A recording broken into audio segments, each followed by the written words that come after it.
ඇනේ අල්ලගෙන අනිත් අතින් මිටින් ගහන්න යනකොට මිටියේ වැදුනේ ඇඟිල්ලනේ මට හූ කියුණානේ යාළුවනේ. ඔයා බලනවා ඇති මම මොකද ඔයාලට මේක කියන්නේ කියලා. ඔයා දන්නවද යාළුවනේ? අපි මේ වගේ මොකක් හරි වැඩක් කරන වෙලාවට අපිටම අනතුරු වෙන්න පුළුවන් හැකියාව වැඩිනේ යාළුවනේ. ඒක හොඳටම දන්නවනේ.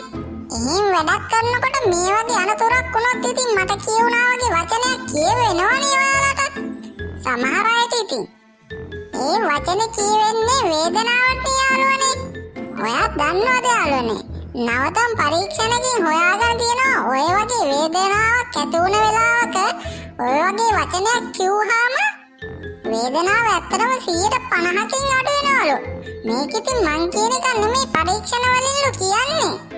එහෙමයි කියලා ඉතින් හැම එකම කුණුවරප කියාගෙන යන්න ලෑස්ති වෙන්න එපා යාළුවනේ. එහෙනම් ඉතින් අපි ගිහින් එන්නම්. අලුත් වීඩියෝ එකකින් හමු වෙමුකෝ.